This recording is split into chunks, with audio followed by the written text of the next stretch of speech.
दौरान भी हमारे शिक्षक साथियों ने बहुत ही मेहनत करके और सुदूर अंचलों में पहुंचकर ये प्रयास किया है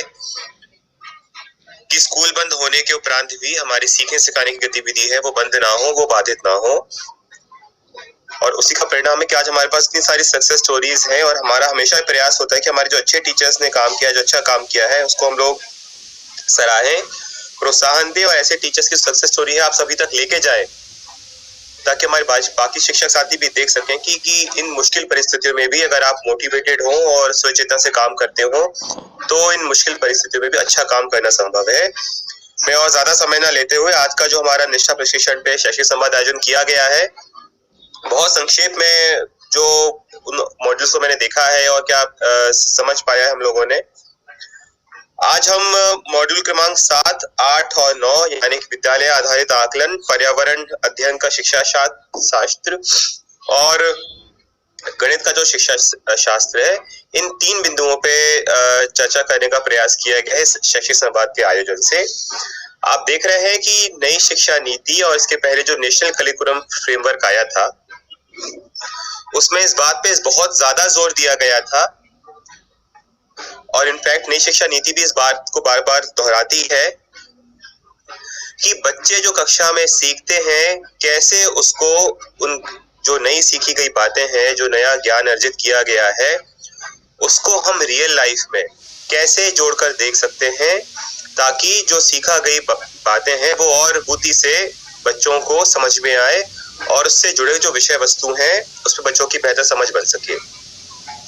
और ये बात सिर्फ पर्यावरण अध्ययन या गणित पे लागू नहीं होती, ये हर विषय पे लागू होती है। लेकिन चूंकि आज हम कोर्स नंबर 7, 8, 9 पे बात कर रहे हैं, तो सबसे पहला जो कोर्स है जिसमें बात की जा रही है, वो की जा रही है स्कूल बेस्ड असेसमेंट, यानी में जो मूल्यांकन की प्रक्रियाएं होती हैं उसको एक बेहतर समझ के साथ कैसे हमारे शिक्षक साथी उपयोग कर सकते हैं। जब भी मूल्यांकन की बात आती है, हम सभी के मन में एक ही प्रश्न आता है कि हमें बच्चे को हम ये जांचने के लिए लग जाते हैं कि बच्चे ने कितना सीखा, बच्चा कितने प्रश्नों के उत्तर हल कर पाता है। लेकिन आप और मैं, हम सभी इस चीज से वाकिफ है, इस चीज को स्वीकार करते हैं कि हमने बच्चों को जो भी विषय वस्तु, जो भी पाठ पढ़ाया है, सबसे पहले उस पाठ में जो निहित विषय वस्तु है उन सभी पे प्रश्न गढ़ पाना, प्रश्न पूछना संभव नहीं है। इसका आशय ये कि जो मूल्यांकन की प्रक्रिया है, जो हमारा पेन पेपर टेस्ट होता है या हम जो मौखिक प्रश्न बच्चों से करते हैं, सिर्फ उसके आधार पर यह आकलन करना या इस निष्कर्ष पर पहुंचना कि बच्चों को समझ में आया है या समझ में नहीं आया है, ये आकलन की बहुत ही छोटी और जोर समझ है।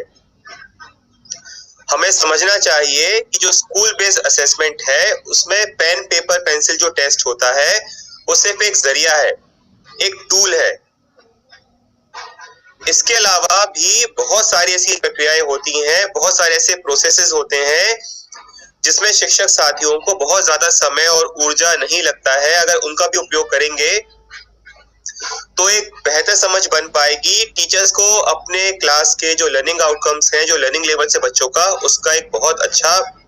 आभास होगा। दूसरी बात जो इस मॉड्यूल में हमें पता पड़ती है, जो सबसे महत्वपूर्ण है, वो यह है कि आकलन की जो प्रक्रिया होती है वो उसका जो लाइफ साइकिल होती है वो क्लासरूम से शुरू होती है और उससे जो फीडबैक आता है वो फीडबैक टीचर के लिए उपयोगी होता है कि कैसे जो अपनी शिक्षक पद्धति है, टीचर उसको सुधार कर सकते हैं उन परिणामों के आधार पर जब टीचर ने बच्चों को असेस किया है। कहने का आशय ये कि मूल्यांकन की जो प्रक्रिया होती है वो सिर्फ नंबर्स तक आधारित ना हो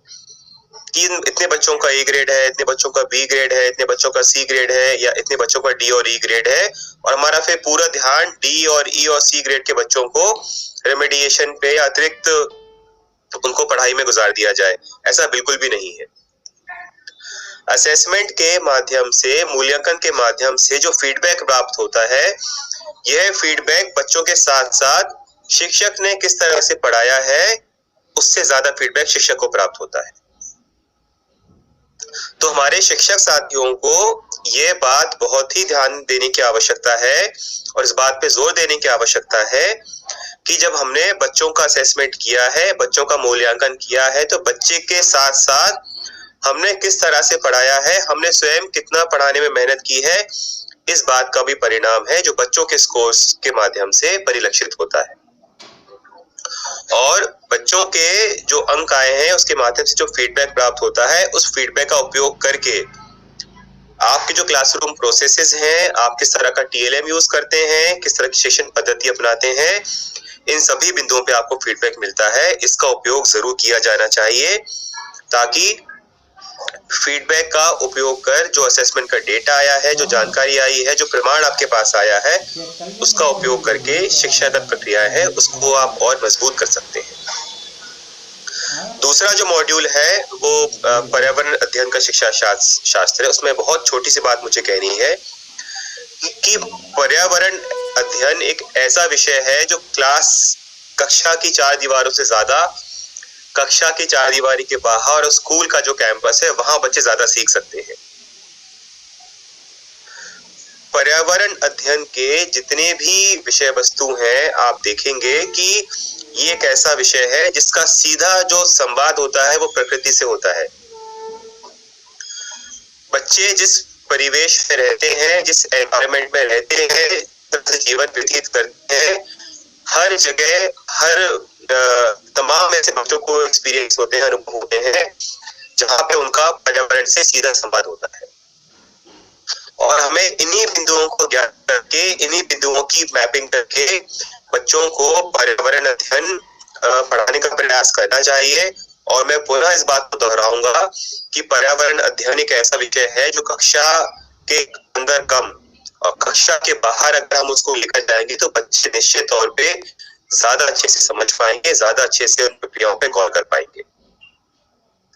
साथ ही पर्यावरण अध्ययन पुनः एक ऐसा विषय है जहाँ पे सबसे ज्यादा प्रोजेक्ट आधारित गतिविधियां हम कर सकते हैं। हम प्रोजेक्ट की बात करते हैं और गतिविधियों की बात करते हैं तो हमारे मन में सबसे बड़ा भ्रम होता है कॉस्ट का।